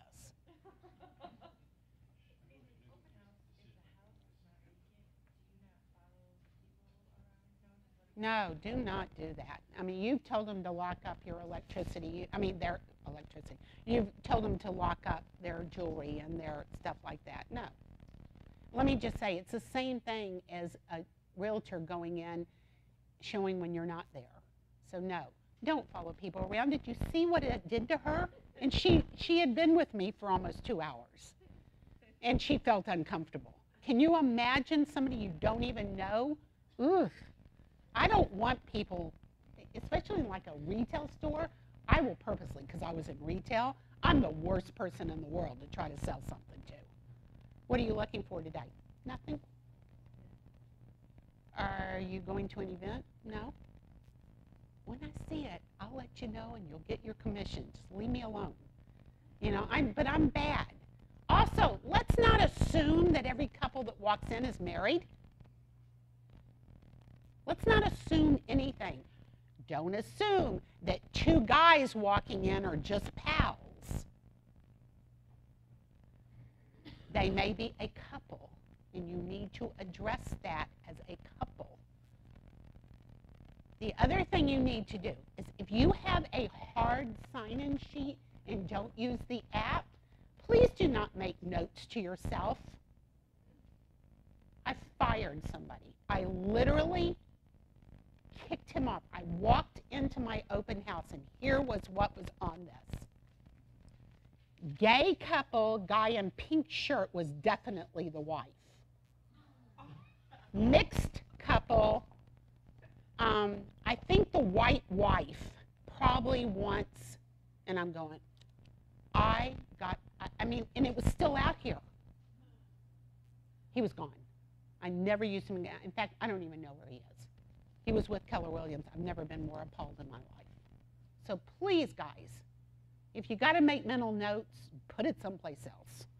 Don't put it on the sign-in sheet. You laugh, but these are things that have really, really happened. Okay, now that we are having to get out of here real quick, I need to follow up and tell you what you're going to do after this is all over. It's 4 o'clock. Nobody's in there. You may lock it up.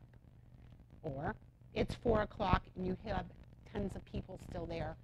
You need to text your sellers and say, oh my God, this open house is going like gangbusters. Please don't come back till 5.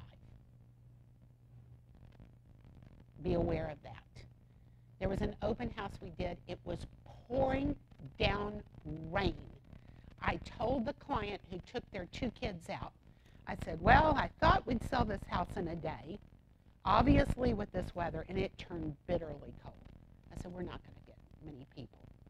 I'll let you know at 4 o'clock, or I'll let you know by 3:30 whether you can come back. We had 72 people, and we had 12 offers that afternoon. It just happened to be the house, you know, and so it didn't matter. But sometimes it does matter. So you need to be aware. Make sure that you close all your windows, you know, coverings, just the way you had it. No, you don't have to take the dirty dishes back out of the dishwasher and put them in the sink, and you don't have to unmake the beds. you do have to go over to the thermostat and turn it exactly where they had it.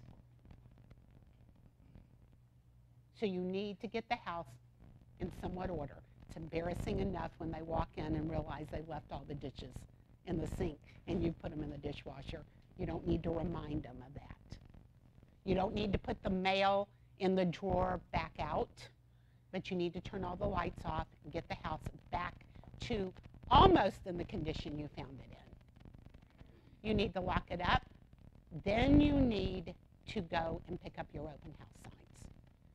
I encourage you, for safety reasons, if somebody suddenly comes and follows you and says, could you just take me and let me see it? I'm sorry, the clients are already coming back. Don't go back to somebody that comes by 20 minutes after. Don't do that. That could be a setup. Safety reasons. If you're in one, do not put your car, men or women, should not put their car in the driveway so you can get blocked in. Make sure you always have your phone with you. Remember, you can call. Do you know what our emergency alert is? You call the office and you go, would you look at my red file on this address? And they're supposed to call 911 for you. I'm at 9333 Memorial. Would you look at my red file? They will know you're in trouble. I personally recommend that you have somebody that, a partner, a spouse, somebody, a relative that knows that code in case somebody answers the phone here and doesn't remember the code, and just let them know you're in trouble by saying, could you look at the red file? That's all you have to do. Yes? You can, but please, if you're doing it for another realtor, please let them know you're going to do that, and please have that person dress appropriately.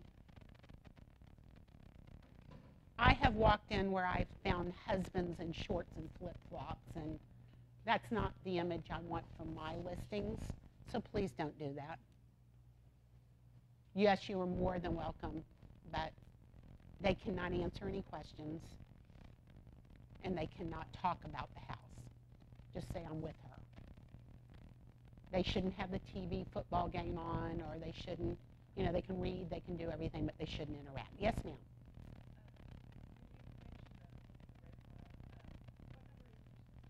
The main office.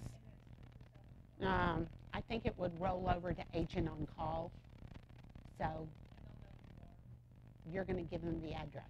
You're going to say the red file at, and we would know. I encourage you to know somebody personally, though, if you can do it. Okay. You have ended your open house. Do not promise me, any realtor that you did the open house for, and do not promise your client that you will give them information about the open house that night. Remember what I said because you said you would? Let me tell you what happens. It's Sunday. You're tired. You've been working all week. You want to go home. You want to kick off your shoes, and you want to veg. Or you want to cook dinner. Or you've got to start putting your kids, getting them ready. Don't promise them that because you're not going to do it. If you do it, great. Tell them. Tell every one of your clients. Your program is that by noon on Monday, you will have a write-up about the open house, and you will also be notifying them one day a week about any other showings that had come through for the week. Just one. That's all you have to do. That's all you have to do. Quick and down and dirty. Open house. I had 12 people through. I think 3 were neighbors that are looky-loos, meaning that they were just looking and it's BS in there. I had really 4 promising potential buyers. 2 of them had agents. I will follow up with those agents immediately and I'll get back with you. And 2 did not have agents. I will be following up with them. Buyers are liars.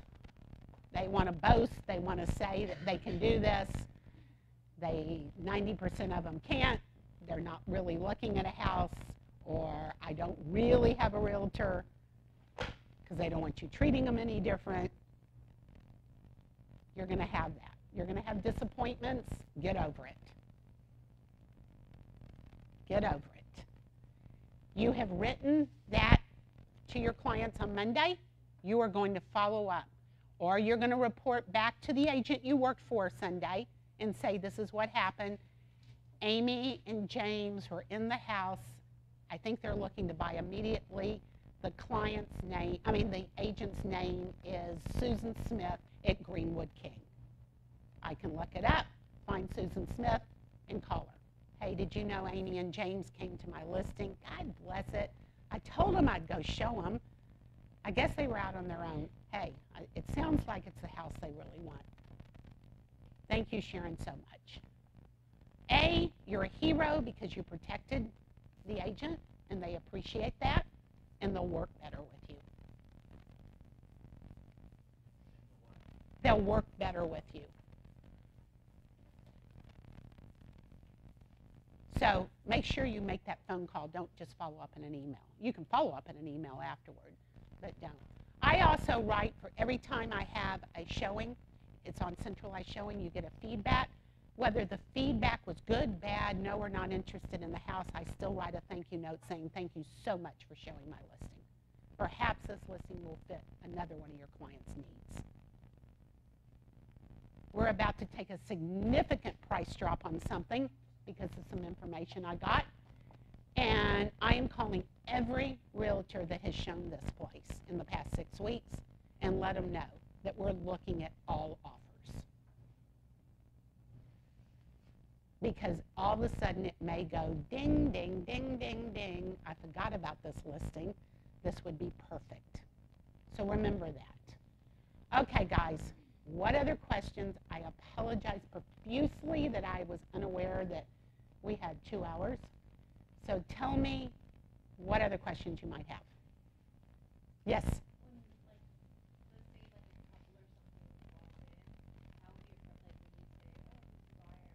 Oh, no, not if it's if you know it's a real couple, just let them go. Yeah, just let them go for a while. And if they start asking you questions, so are y'all living, I do things humorous, but you may not feel that comfortable yet. I do so, Where they don't feel like, Yeah, no, there's a way. It will become natural. Until it's natural, don't do it. Just try to identify it. Yeah, let them come, say, guys, do you have any questions at all? I guess best case scenario, I was at an open house I don't do a lot of open houses, but I did because a lot of time my clients want me the very first day. Sometimes I will say yes, other times I'll say I don't do that. You do that. Y'all should be doing open houses every Sunday if you can. Guys, also, there's something I cannot stand from new agents. Don't call me and ask me how many days is this the first time it's been open, because I don't want to do it unless it's been open only one time. I will never use you. I will never use you. I'm confident in my listings that my listings can be on the market can be open house every Sunday. Don't cop that attitude with me when you're brand new. So I know you question that. You will not believe how many people I get by Wednesday asking me if such and such listing has had an open house before. First of all, look it up. Don't call me and ask me that, because I really will never use you. Yes? No, that's okay.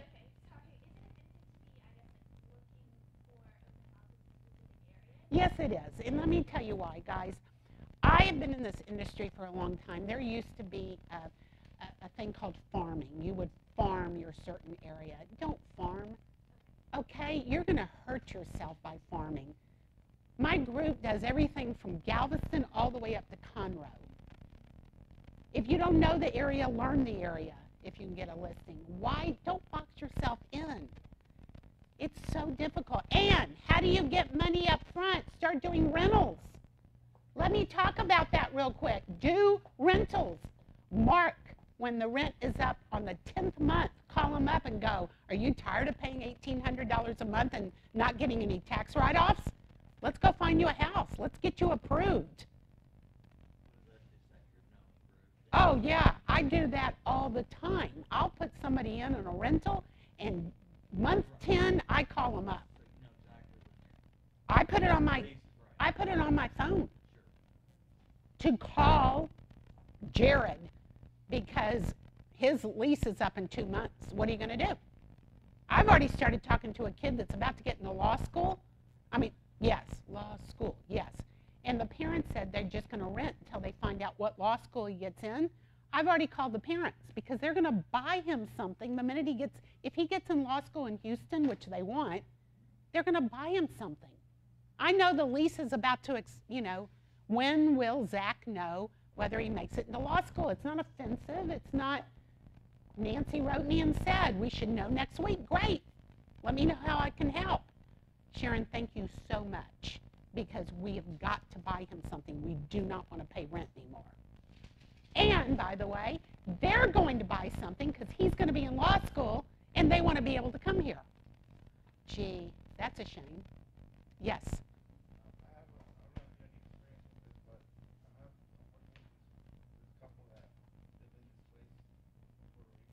Mm-hmm. Good luck, sweetheart. Be very careful about that. You most of the time you will not get commission. If you want to do it from your heart, do it, but know that you're not going to make any money.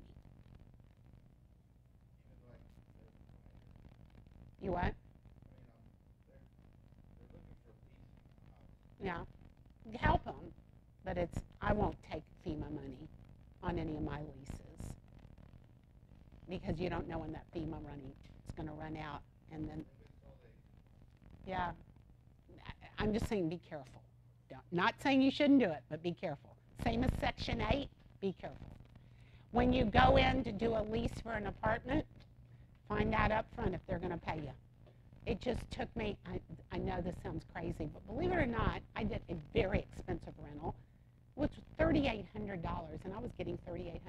Would y'all like that right before Christmas? It took 7 months to get my commission. I was hot. It's some apartment complex. Because apparently apartments take that long. Can take up to. And they did. So just speak up. But understand, guys, that leasing is a moneymaker for you. So don't sit around going, oh, woe is me, I can't find a buyer. Oh, woe is me, I can't find a listing. When you're at a restaurant, talk to your waiter. How long have you been waiting tables? I moved to Houston 2 months ago. Really, where are you living? With my sister, and I've got to get out. I'll help you find an apartment. You would? I do that all the time. All the time. Talk to these people. I was at La Peep. 6 guys were at the table. I mean, loud, obnoxious 50-year-olds. All on Harleys, the whole bit. Guy walks in and he goes, God damn realtor. Got 6% commission. And all she did, she's going to get 6% commission, and all she's doing is this, this, and this. I haven't even gotten a showing. I got up, I handed him my card, and I said, perhaps you don't have the right realtor. I sat back down.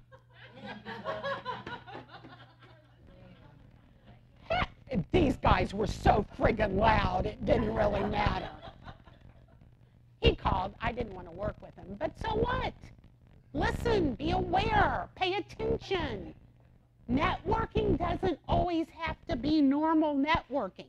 You don't have to go to a bar with a bunch of realtors drinking, even though we are, by the way. We do have happy hour tomorrow at 4:30 at Guadalajara. But I'm just saying, pay attention.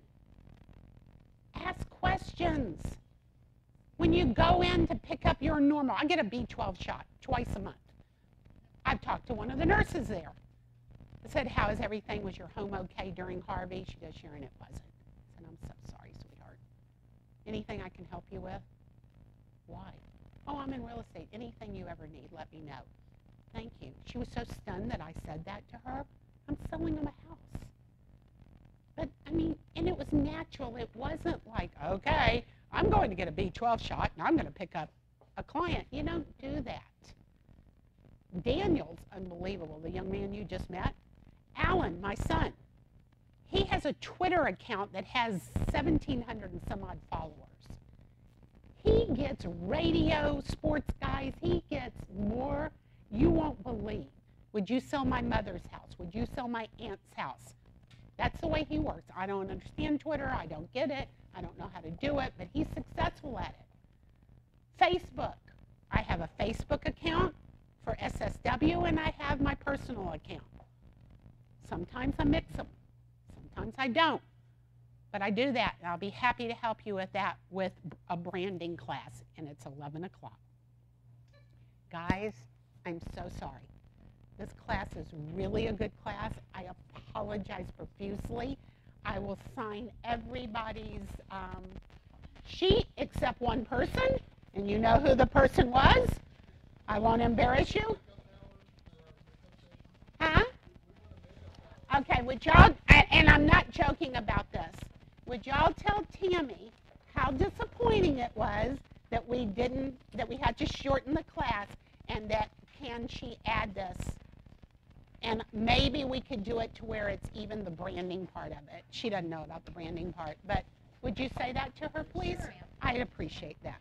Okay, let me see where I am. Well, you would have been this class, so you would have been that far. Okay, yes. Because it was rescheduled. Okay. Let's go. Thank you. I really enjoyed it. Thank you. She's the number 6. Sell your listing. Oh, I guess I can take this off. God, no telling what I'm going to say. Hang on. I don't need this on YouTube. Okay. I apologize for being Thank you so You want much. the one? Thank you. Thank you, Richard. Richard, haven't you been in one of the classes before? Have I just met you, seen you around? Okay, that's where. Okay. Thank you.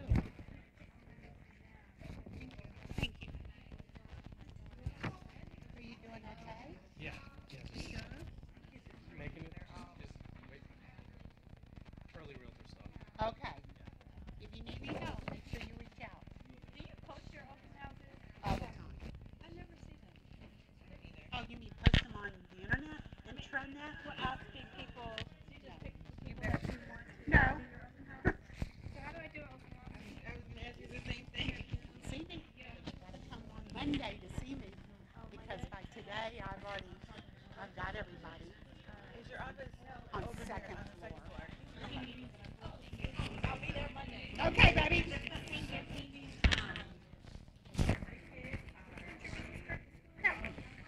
And that one too. So thick. Are you okay? Yeah. Okay, where did you come from? I was at Champions Real Estate Group. Okay. And then Homes and Gardens, Veterans Gardens before that. Really, which one? Cypress. Oh, great. So you like Cypress? That's where I live. Yeah. Okay. I love it. Good. Yeah.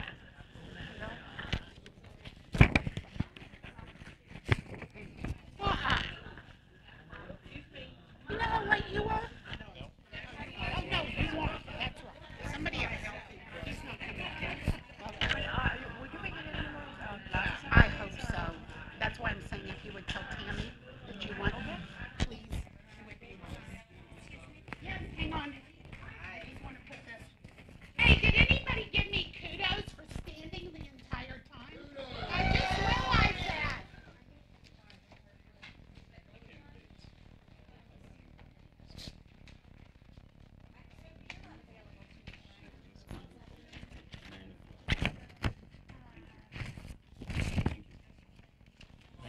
Thank you.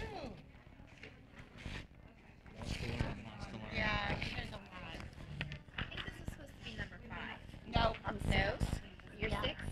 No, that one. Oh, six. I was supposed to have it last Friday. Got it. And everything got changed. Okay, that's the one that I missed. Yes. Okay, so was this the first